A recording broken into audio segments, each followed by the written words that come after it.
দীর্ঘদিন সিপিএমে থাকার পর বিজেপি আর এবার তৃণমূলে যোগ দিয়েছেন তাপসী মণ্ডল।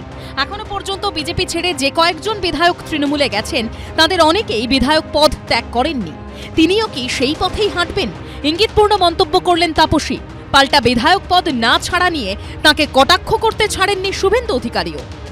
শুভেন্দুবাবু তো 3টে দল পরিবর্তন করেছেন। যখন আপনি বিজেপির বিধায়ক ছিলেন, দলত্যাগী বিধায়কদের নিয়ে যখন আপনারা অভিযোগ জানিয়েছিলেন স্পিকারের কাছে, সে তাতে আপনারও সই ছিল যে যারা দলত্যাগ করছেন তাদের আগে উচিত পদত্যাগ করা। আপনি কি এই যে দলত্যাগ করলেন, পদত্যাগ করবেন? দেখুন, যখন আগেও যেটা হয়েছে সেটা পার্টির সিদ্ধান্তক্রমে আমাদের তখন সই করতে হয়েছে।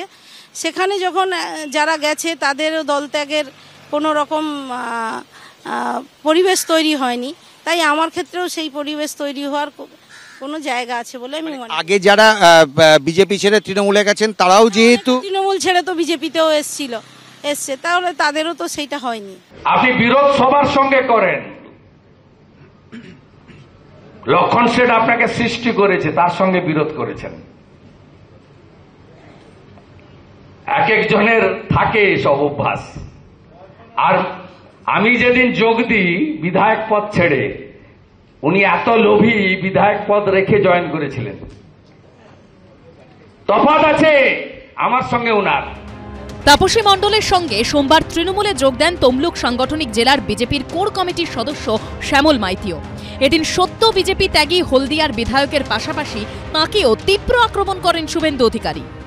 শ্যামল বলে একটা মাল আছে, এই মালটা এমপি হতে চেয়েছিল, এই মালটা এমপি হতে চেয়েছিল। এই মালটা এমপি হলে এখানকার রেজাল্ট কি হতো আপনারা জানেন। অতএব স্বাভাবিকভাবে আমি যখন 5টা মণ্ডলে চা চক্রে যাব, তখন আমি আপনাদেরকে চা খেতে খেতে গল্প করব।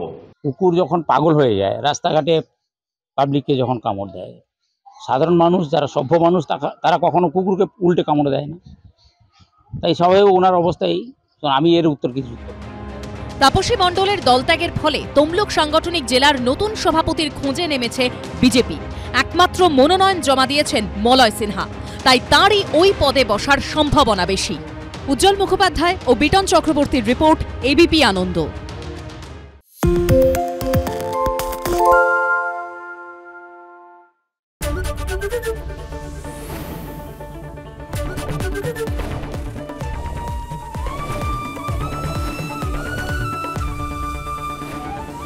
এবিপি আনন্দ, এগিয়ে থাকে, এগিয়ে রাখে।